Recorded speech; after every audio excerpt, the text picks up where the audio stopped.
بھائیوں اور بہنوں، روزہ افطار کرنے سے پہلے جب آپ دعا کرتے ہیں تو دعا کرنے سے پہلے 10 بار یہ تسبیح اگر آپ پڑھ لیتے ہیں تو انشاءاللہ آپ کی ہر دعا قبول ہوگی اور انشاءاللہ آپ کی ہر حاجت پوری ہوگی۔ ناظرین محترم، جو شخص بھی ماہ رمضان میں افطاری کے وقت افطاری سے پہلے جب آپ کے سامنے افطاری کا سامان آ چکا ہو،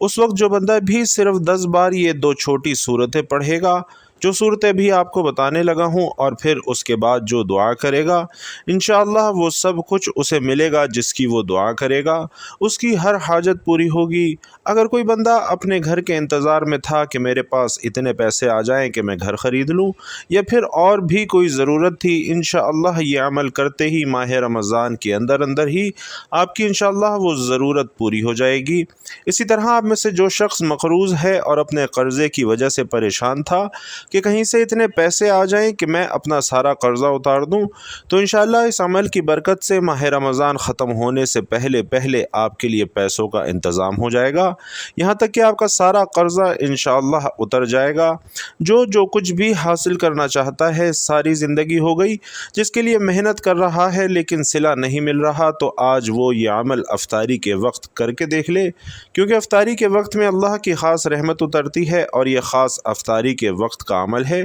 انشاءاللہ جتنی بھی بڑی سے بڑی حاجت یا پریشانی ہوگی وہ چٹکیوں میں حل ہو جائے گی، اور وہ بندہ بڑے مقدروں والا ہوگا، بڑا خوش نصیب ہوگا جو ماہ رمضان میں افطاری کے وقت یہ 2 صورتیں پڑھ کے اللہ رب العزت سے دعا کرے گا۔ ناظرین، بڑی آسان سی صورتیں ہیں، ان کا طریقہ آپ کو بتاتا ہوں کہ کون سی صورت آپ نے پہلے پڑھنی ہے، کس ترتیب سے پڑھنی ہے۔ ایک تو سورۃ الفاتحہ ہے جو کہ ہم نماز کے اندر پڑھتے ہیں اور ہر نماز میں پڑھی جاتی ہے، تقریباً ہر بچے کو یاد ہے، مشکل بھی نہیں ہے۔ ایک یہ صورت ہے اور ایک اور صورت ہے، بڑا مختصر سا عمل ہے لیکن انتہائی طاقتور اور مجرب عمل ہے، اور آپ کی دعاؤں کو پر لگوانے والا عمل ہے۔ اس عمل کے ذریعے کئی لوگوں کے حالات بدلے ہیں، الحمدللہ کئی لوگوں کی زندگیاں میرے سامنے بدلی ہیں، کئی لوگوں نے مقام مرتبے حاصل کیے ہیں۔ آج جو شخص بھی عزت حاصل کرنا چاہتا ہے، دولت شہرت حاصل کرنا چاہتا ہے، یا کوئی مقام مرتبہ حاصل کرنا چاہتا ہے، تو اسے چاہیے کہ یہ عمل لازمی کر لے۔ ماہ رمضان المبارک کوئی عام مہینہ نہیں ہے، یہ وہ مہینہ ہے جس کے اندر قرآن مجید نازل ہوا، اور یہ خاص صورتیں ہیں جو آپ کو بتانے لگا ہوں، ان کی فضیلت ناظرین اتنی ہے کہ یہ ایک صورت اتنی پائیدار اور اتنی مضبوط ترین ہے کہ بندہ جتنا بھی پریشان ہو، جتنی بھی مشکل آ جائے، اچانک کوئی مصیبت آ جائے یا اچانک کوئی پریشانی آ جائے، افطاری کے وقت ان 2 صورتوں کو پڑھ لیں گے تو پھر ساری زندگی آپ کو یہ صورتیں کام دیں گی۔ آپ کو پھر جب کبھی بھی زندگی میں کوئی مسئلہ آئے، آپ صرف 10 مرتبہ یہ 2 صورتیں پڑھیں، آپ کی ہر پریشانی انشاءاللہ حل ہو جائے گی۔ اس قدر اس صورتوں کے اندر اللہ نے تاثیر رکھی ہے، اور پھر یوں سمجھیں کہ آپ ماہ رمضان المبارک میں اللہ کے قریب ہو جائیں گے۔ بہت سارے لوگ اس مہینے کو بھی اپنی غفلت کی وجہ سے، سستی کی وجہ سے ایسے ہی گزار دیتے ہیں۔ رمضان المبارک ہمارے لیے اللہ کا خصوصی انعام ہے، اور یہ مہینہ نزول قرآن کا مہینہ ہے، اللہ تعالیٰ کی خاص رحمتوں اور برکتوں کا نزول، فراخی رزق، ایک دوسرے کی خیر خواہی اور جنت میں داخل ہونے کے لیے، اور جہنم سے نجات حاصل کرنے کے لیے کی جانے والی کاوشوں کا مہینہ ہے۔ آخری کتاب اور شریعت کے نزول کے ساتھ ہی اس ماہ میں حضور نبی کریم صلی اللہ علیہ وسلم کو نبوت کی بشارت بھی دی گئی، اور یہ مقدس مہینہ اپنے اندر بے پناہ محاسن اور فضائل سمیٹے ہوئے ہے، جیسا کہ قیام اللیل، اجتماعیت، تلاوت قرآن، دعا، انفاق فی سبیل اللہ، لیلۃ القدر اور اعتکاف، کے جن کو پا کر انسان بے پناہ ثمرات حاصل کر سکتا ہے۔ ناظرین، رمضان المبارک ہجری قمری سال کا 9واں مہینہ ہے، جس میں صبح صادق سے غروب آفتاب تک چند امور سے قربت، خدا کی نیت سے پرہیز کیا جاتا ہے، مثلاً کھانا پینا اور دوسرے مباح کام ترک کر دیے جاتے ہیں۔ شرعی زبان میں اس ترک کا نام روزہ ہے، جو اسلام کی ایک اہم ترین عبادت ہے، اور رمضان عربی کا لفظ ہے جس کا اردو میں معنی شدت حرارت کے ہیں، یعنی اس ماہ میں اللہ تعالیٰ روزے کی برکت اور اپنی رحمت کے ذریعے اہل ایمان کے گناہوں کو جلا دیتے ہیں، ان کی بخشش فرما دیتے ہیں، اور رمضان رمز سے ماخوذ ہے جس کے معنی دھوپ کی شدت سے پتھر، ریت وغیرہ کے گرم ہونے ہونے کے ہیں، اسی لیے جلتی ہوئی زمین کو رمضان کہا جاتا ہے۔ اور جب پہلی دفعہ روزے واجب ہوئے تو ماہ رمضان المبارک سخت گرمیوں کے ایام میں پڑا تھا، اور جب روزوں کی وجہ سے گرمیوں کا احساس بڑھا تو اس مہینے کا نام رمضان پڑ گیا۔ یہ مہینہ نیکیوں اور اطاعت کے لیے موسم بہار کی طرح ہے، اور اسی لیے رمضان المبارک سال بھر کے اسلامی مہینوں میں سب سے زیادہ عظمتوں، فضیلتوں اور برکتوں والا مہینہ ہے۔ رمضان کا روزہ فرض اور تراویح نفل ہے، اور اس ماہ میں اللہ تعالی اہل ایمان کو اپنی رضا، محبت اور عطا، اپنی ضمانت، اپنی الفت اور اپنے انوارات سے نوازتا ہے۔ اس مہینے میں ہر نیک عمل کا اجر و ثواب کئی گنا بڑھا دیا جاتا ہے۔ جب ایمان اور احتساب کی شرط کے ساتھ روزہ رکھا جاتا ہے تو اس کی برکت سے انسان کی پچھلی زندگی کے تمام صغیرہ گناہ معاف ہو جاتے ہیں۔ اس ماہ میں ایک نیکی فرض کے برابر اور ایک فرض 70 فرائض کے برابر ہو جاتا ہے، اور ایک رات جسے شب قدر کہا جاتا ہے وہ 1000 مہینوں سے افضل رات قرار دی گئی ہے۔ ناظرین، یہ صبر کا مہینہ ہے اور صبر کا بدلہ جنت ہے۔ یہ ہمدردی اور خیر خواہی کا مہینہ ہے۔ اس مہینے میں مومن کا رزق بڑھا دیا جاتا ہے، اور اس ماہ میں 3 عشرے ہیں۔ پہلا عشرہ رحمت، دوسرا مغفرت اور تیسرا جہنم سے آزادی کا ہے۔ اللہ تعالیٰ نے اپنی تمام مخلوقات میں انسان کو اشرف اور اکرم بنایا ہے، اور اس کی فطرت میں نیکی اور بدی، بھلائی اور برائی، تابع داری اور سرکشی، اور خوبی اور خامی دونوں ہی قسم کی صلاحیتیں اور استعداد یکساں طور پر رکھ دی ہیں۔ جیسا کہ اللہ تبارک و تعالیٰ قرآن مجید میں ارشاد فرماتے ہیں کہ اے ایمان والو،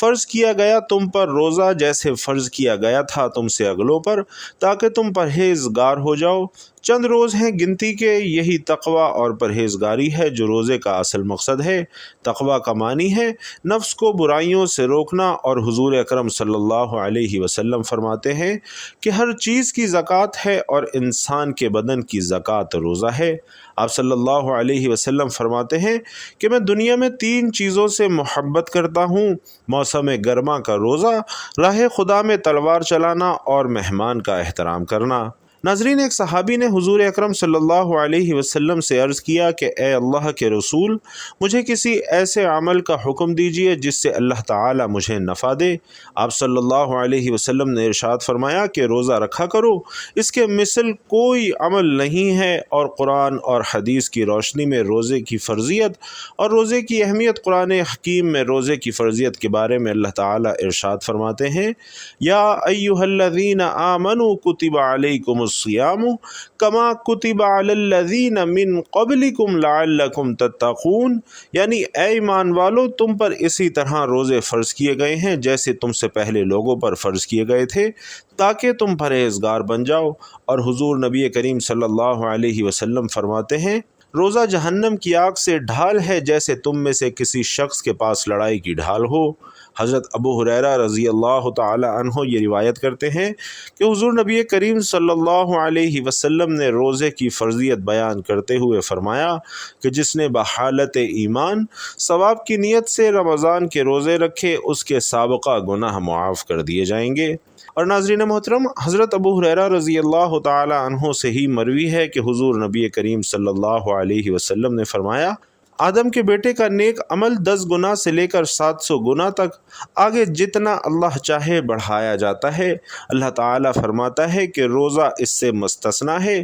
کیونکہ وہ میرے لیے ہے اور میں ہی اس کی جزا دوں گا۔ ناظرین محترم، اس چیز سے یہ بات واضح ہوتی ہے کہ اعمال صالحہ کا ثواب صدق نیت اور اخلاص کی وجہ سے 10 گنا سے بڑھ کر 700 گنا تک، بلکہ بعض دفعہ تو اس سے بھی زیادہ ہو جاتا ہے۔ لیکن روزے کا ثواب بے حد اور بے اندازہ ہے، یہ کسی ناپ تول اور حساب کتاب کا محتاج نہیں ہے، اور اس کی مقدار اللہ تعالیٰ کے سوا کوئی نہیں جانتا، کیونکہ روزہ لوگوں سے پوشیدہ ہوتا ہے اور اسے اللہ کے سوا کوئی نہیں جان سکتا، جبکہ دوسری عبادتوں کا حال لوگوں کو معلوم ہو سکتا ہے،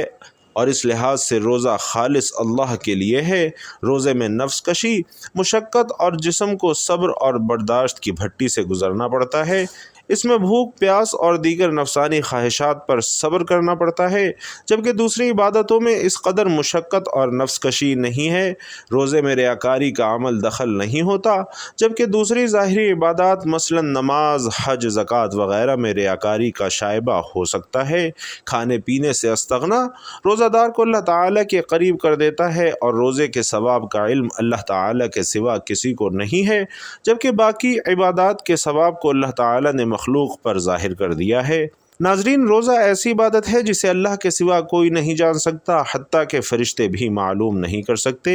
جزا صبر کی کوئی حد نہیں ہے، اس لیے رمضان کے روزوں کی جزا کو بے حد قرار دیتے ہوئے اللہ تعالیٰ نے اسے اپنی طرف منسوب کیا کہ اس کی جزا میں ہوں، اور حضور نبی کریم صلی اللہ علیہ وسلم چند باتوں کا اہتمام کیا کرتے تھے اور امت کو بھی ان کی تعلیم اور تلقین فرماتے تھے۔ آپ صلی اللہ علیہ وسلم شعبان کی تاریخوں کی جس قدر نگہداشت فرماتے تھے، اتنا دوسرے مہینوں کی نہیں فرماتے تھے۔ آپ صلی اللہ علیہ وسلم فرماتے کہ رمضان کی خاطر شعبان کے چاند کا اہتمام کیا کرو، اور آپ صلی اللہ علیہ وسلم نے سحری کھانے کا حکم فرماتے ہوئے فرمایا کہ سحری کھایا کرو کیونکہ سحری کھانے میں برکت ہے، اور فرمایا کہ ہمارے اور اہل کتاب کے روزے کے درمیان فرق سحری کھانے کا ہے، یعنی اہل کتاب کو سو جانے کے بعد کھانا پینا ممنوع تھا، اور آپ صلی اللہ علیہ وسلم نے ارشاد فرمایا کہ لوگ ہمیشہ خیر پر رہیں گے جب تک کہ غروب آفتاب کے بعد افطار میں جلدی کرتے رہیں گے۔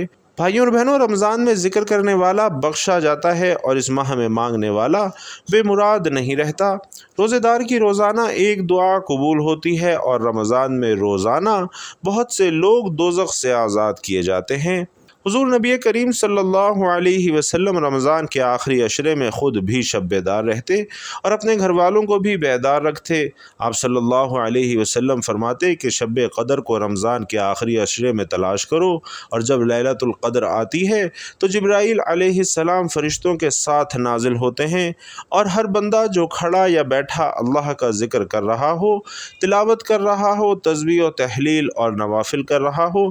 الغرض کسی طریقے سے ذکر اور عبادت میں مصروف ہو، تو اس کے لیے دعائے رحمت کرتے ہیں۔ اور اگر کسی نے بغیر عذر اور بیماری کے رمضان کا ایک روزہ چھوڑ دیا، خواہ وہ ساری زندگی روزہ رکھتا رہے، وہ اس کی تلافی نہیں کر سکتا۔